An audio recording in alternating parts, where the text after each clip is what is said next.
they should make their steps taller.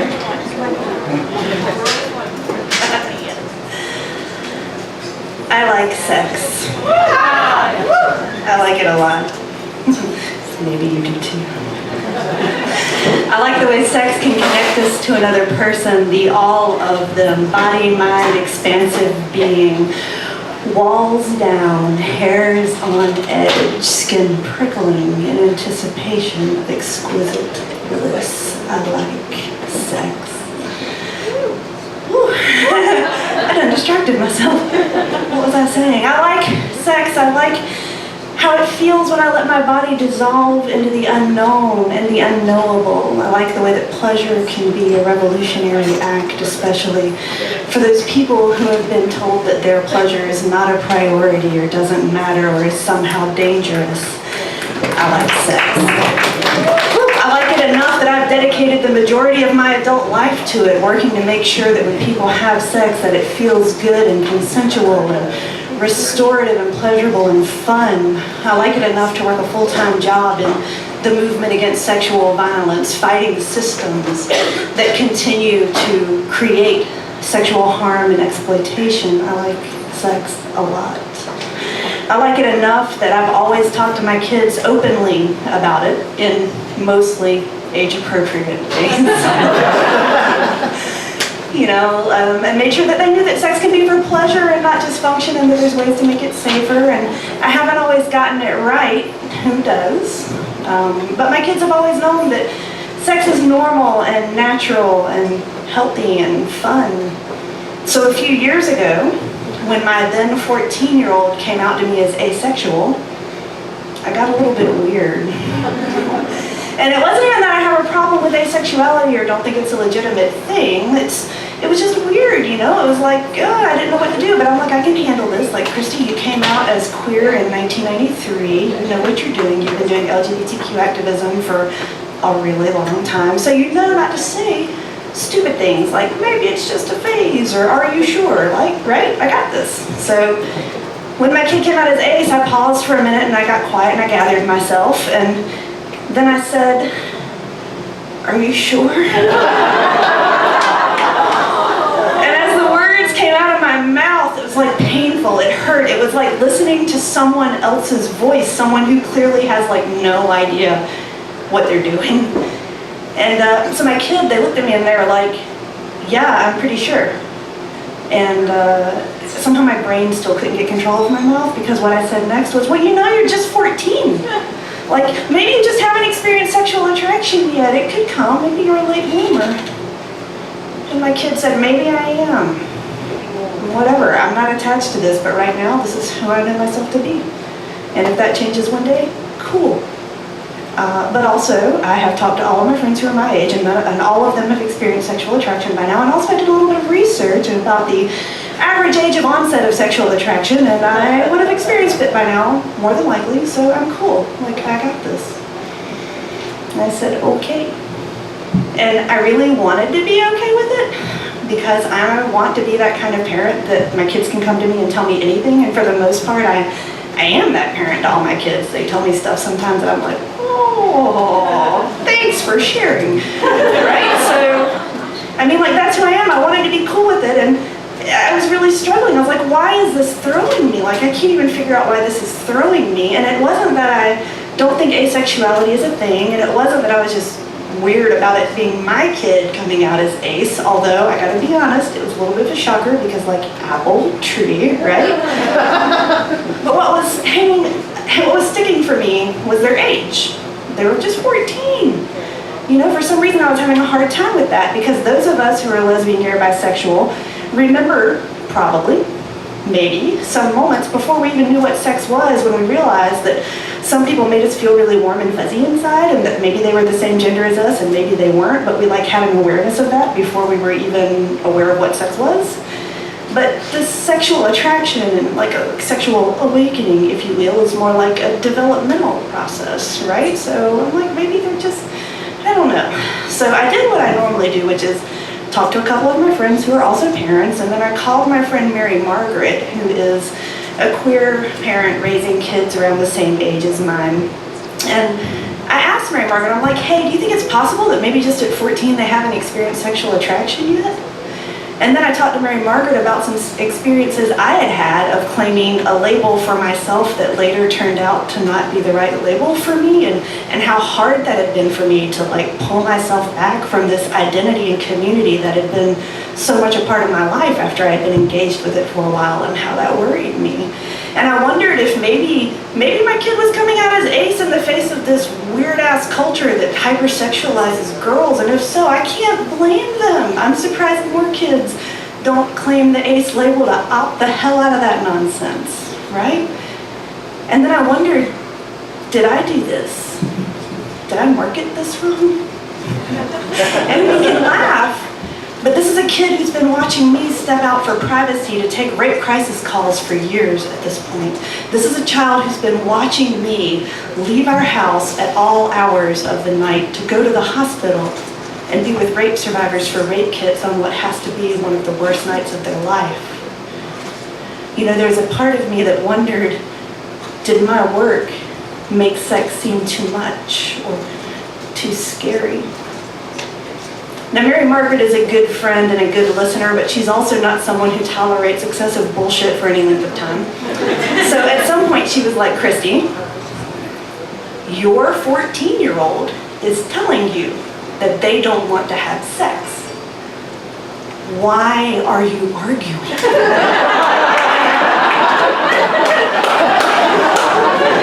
She was right. I'm like, cool. All right, that solved it. And so from that point forward, I didn't really have a problem with my kid being ace. And also, I kind of, after thinking about it, started to realize it wasn't really about my kid anyway. It had been really more about me. Because when I was 14, I still hadn't experienced sexual attraction yet. I mean, hell, I went off to college without having ever had sex or experienced sexual attraction. The first time I had sex, it was pretty much without experiencing sexual attraction. I went from that to being a sex worker without having ever experienced sexual attraction. But eventually, I felt it. I experienced it. So this whole concept that by 14, whether or not someone had experienced sexual attraction was indicative of some lifelong identity, I just couldn't relate to it. Right? I mean, it's not that I don't think it's legit or that it can't be real. It just was hard for me to wrap my own head around, because while I experience friend crushes really easily, and I love my close people very deeply and very loyally, I tend to not experience sexual attraction to someone unless I have a really strong emotional connection with them, or less frequently, find them wildly intellectually intriguing. And so I realized it wasn't about my kid at all, it was about me. And there's this word, demisexual, right? It's on the asexual spectrum, apple, tree. And it's a word that sometimes I use for myself, but I find it a little bit problematic for two reasons. The first of which is that a lot of times when I see this word come up on the internet or in a definition, they say that a lot of times it refers to someone who experiences sexual attraction occasionally or rarely or not very often, and that's not me. And the second reason I have a challenge with it is that a lot of times I see it used casually to refer to someone who chooses not to have hookups, whether or not they actually feel sexual attraction. And that came up for me recently when a wonderful friend of mine, a queer, trans, sex-positive friend who should know better than to mock anybody else's identities and orientations and labels, posted this thing on Facebook, and I don't remember the exact wording of it, but it was something to the effect of, demisexual is not a real thing. Just because you choose not to have hookups like some kind of elitist snob doesn't mean you get to claim a label. And that kind of pissed me off, I'm going to be honest. I wanted to start a fight. And it didn't piss me off because they were not liking my words. I mean, hell, I don't even like my words. Bi, queer, pan, polyam, whatever. Like, I don't always love my words. What pissed me off about it was the fact that this was framing demisexuality in terms of choosing not to have hookups, and didn't address the fact that what I actually feel is a genuine lack of attraction in the absence of emotional connection. Right? I mean, demisexual people who feel no sexual attraction can go out and have hookups all night long if they want to for other reasons and still not experience sexual attraction because our sexual behavior and our sexual orientation are two separate parts of our sexuality. Y'all with me? Yeah. Alright, so I see this post, and I was like pissed off. I had like flames coming out of my hair. I actually unfriended them. I went to find the post before telling the story, and I couldn't see it anymore. Anyway, I was pissed off, and as I'm like sitting there seething with this turmoil of feeling completely invalidated and unseen by this post, I remembered my 14-year-old baby, my sweet 14-year-old ace baby, coming out to me as asexual, and heard my own voice saying, "Are you sure?" God, what was wrong with me? Are you sure? For real? I mean, like, of course I made it about me. That's what we all do. You're not exempt, because we're all interpreting everything that we see in the world around us through our own lens. We're all seeing and interpreting things people tell us through our own eyes and our own brains and from the perspective of our own fancy little meat suits, right? Right? And that's how we do. That's how we do. It's perfectly normal that when we hear someone else use words to try to explain their sexuality to us, we then try to interpret it using the frameworks we've constructed for ourselves to understand our own sexuality. Those of us who are sex educators supposedly have a slight advantage because we've been trained and received education on some other frameworks as well, so that we can hold space for people whose sexual identity and orientation and experiences and desires are like our own, and those whose experiences and desires are different from our own. But sometimes that training fails us, especially when we're sorting out some really personal shit about ourselves or our loved ones or our children, right? But my baby coming out as ace, that wasn't about me. My kid wasn't traumatized by seeing me sneak out in the middle of the night to go to the hospital to be with rape survivors. They were inspired by it. They went on when they were 15 to become a peer sexual health educator through Planned Parenthood's Teen Connections program. When they were in their social circles and at summer camp, they were the condom fairy passing them out to all their friends. They have so many friends, they're in college now at Berea. They have so many friends asking them for advice about sex that they just recently completed their college's peer sexual health educator program, and they now have a part-time gig at the campus health clinic providing sex education to their peers. Proud of you, I love you. I know they'll watch the video. They're doing great. I didn't market it wrong, right? I didn't do anything wrong because it's not about me. I didn't do anything wrong. If anything, I did something right. And that is that I raised a kid who is self-aware enough to know who they are and who trusted me enough to tell me. Amen. Right? So I went last month, thank you. Sometimes I'm a shitty parent too. I feel compelled to say that. You're applauding my therapist for finding that amusing. God, you can't make a compliment. No, I'm a shitty parent sometimes. So last month I went to go pick that kid up for summer break to come home for a week before they left to go away for a study abroad.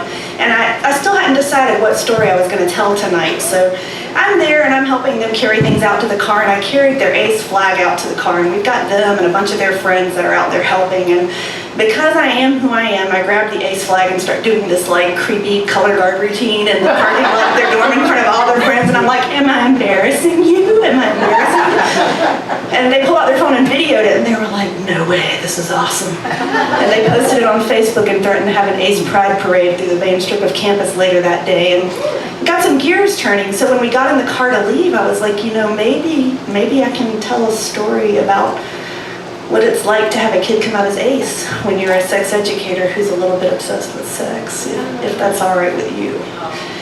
And they said, I would love to hear that story from your perspective.